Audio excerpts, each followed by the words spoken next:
I just want to ask a question earlier, because Chase mentioned that he had converted some people to Christianity, some of his friends, and I guess for anybody else that is looking for that.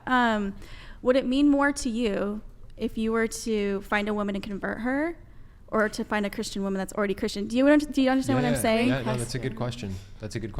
I tried What'd that. you say? Sorry? She said great question. Oh, sorry. Right? That's what you said. Right? I thought you were answering. No, Sorry. Yeah, no, that's a really good question. I tried that in my last relationship, was unsuccessful. Laid out all the evidence for her, was like, hey, these are all the reasons I believe. She just like didn't want it. She was not interested. If I met a woman who wasn't a Christian and she was willing to hear it out, and then she wanted to come to Jesus,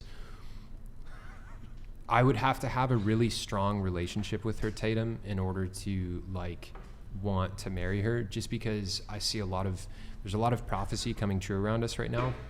I believe that as believers, we'll have to be really strong in our faith in the days ahead. And I do want a wife who has a super strong faith and won't be like wishy-washy if shit gets hard. You know what I mean? Right. But in the sense, do you feel like she only converted for you?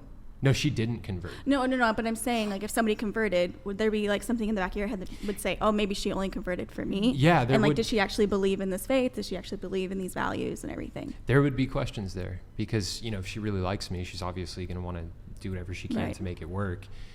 That would not be enough for me to want to marry her. Like, I would want her to be really rock solid in her faith without me.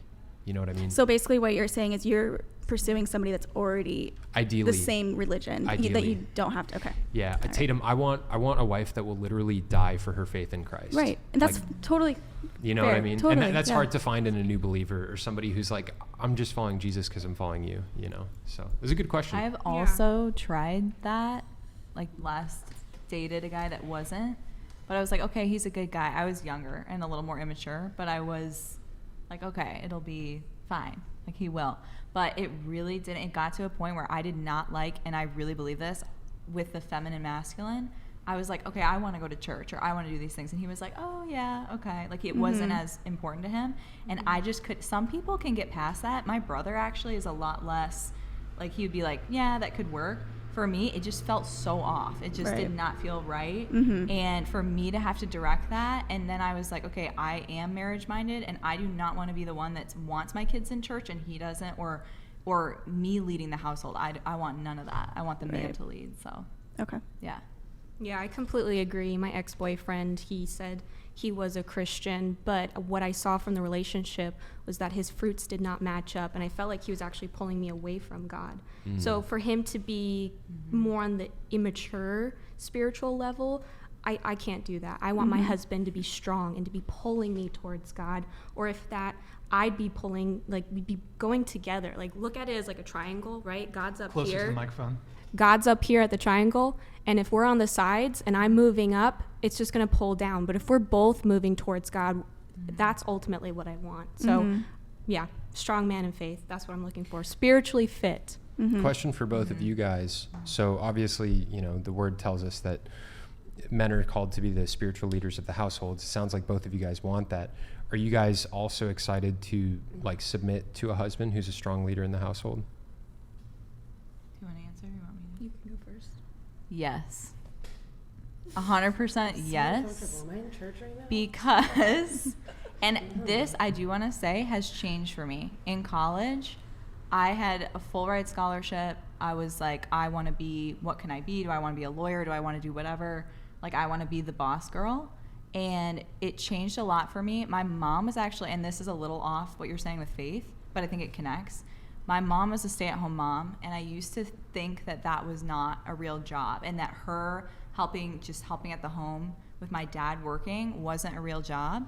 And then I realized later on, when my dad told me how much his life has been helped. He's a pilot. He does a lot. He works really, really hard. And he said he could not do that and support our family without my mom's support, and that he gives everything to my mom, the fact that she would do that and get kids to school and things like that. So I really used to have an edge to me about submission, that was weak. And now I think it's actually really a good thing, because I think that men are supposed to lead, and I think women are supposed to submit in a way that benefits both of them. How is that not reciprocity, though? Why is that submitting? Because they're both contributing in huge ways. Why is it submitting versus just calling it reciprocity? Just out of curiosity. I would say it's submission because the man, and for me, I'll just say this for what I want the man to make decisions. I want him to be the one that puts the effort in with making sure that we are provided for. And I think that women should not just not do anything. But I don't think that, I don't want to be an equal with my husband. I don't want us to both be, I think we're equal in our value, but I don't want us to both be equal earners and things like that. I actually would rather be under him and have him lead. And that's okay. Like, yeah, let's that's fine. I just don't know that and I don't think that's weak. I also want to say I don't think that's weak at all. Yeah. Go ahead. Yeah, submission. I look to my family for an example, and when I see my parents, there were a lot of times where my mom did not submit to my father, and in those situations, that's where things kind of went a little bit wrong. So I can see that as an example of where it could create some problems. So submission, yeah. But don't look at submission as what let her is it? finish her answer. I just want a definition. I don't even know what we're talking about. I'm not pious and religious. I'm genuinely trying to ask, when you're saying the word submission, what you mean, because my version of what that means, I don't think is aligning with what you guys are saying. So I'm just trying to understand. I'm not trying to cut off to be rude. I'm really trying to understand. So I what the hell is consider it. submission? So I consider it willful cooperation, but some people have a different sense of it. Go ahead, Chase. Yeah, I mean, I would say for me, what I would expect from a wife in terms of submission is her recognizing I have the ultimately I'm responsible for my family being safe, provided for, protected, properly led through this world, all that kind of stuff, right? Like at the end of the day, if my family, gets fucking killed or wrecked, or if they're properly provided for, it all comes down on me, right? And so I expect my wife to defer to me when it comes to important decisions about where should we live, where should we send the kids to for school, what church should we go to, should I take this job or that job? If my wife wants me to do one job, but I'm like, no, I think this is the important one, I'll expect my wife to submit to me in that and to trust in my leadership. Your ultimate say essentially supersedes hers at the end of the day for the well-being of the family? Yeah, it's essentially trust in leadership, but it's not. That doesn't mean that I'm going to look at my wife like somebody to just boss around. Like I want her to be my partner. I want to come to my wife. You care about what she has to say when you're like, which job, but the ultimate come down to which one you pick would be you, and that's the submittance part. And also keep in mind that the man, when you are submitting to him, it's not just any man. This is a man who has earned your respect. Mm-hmm. This is a man who has earned that position. Sure. So it's like these are like literally from the Bible. That's why I'm like just like this. I'm really asking. I'm just for us, over my head. like us non-Christian people. Yeah. It's like a father while you're married, basically. I'm not saying. Listen, it's like guys. What? Listen, guys. A father while you're married? Listen, guys. Before you take my head off. I'm not triggered. I'm not. Before you take my head off. A father while you're literally married? just explain it in because I've noticed obviously this half of the table is Christian, this half of the table is not obviously not.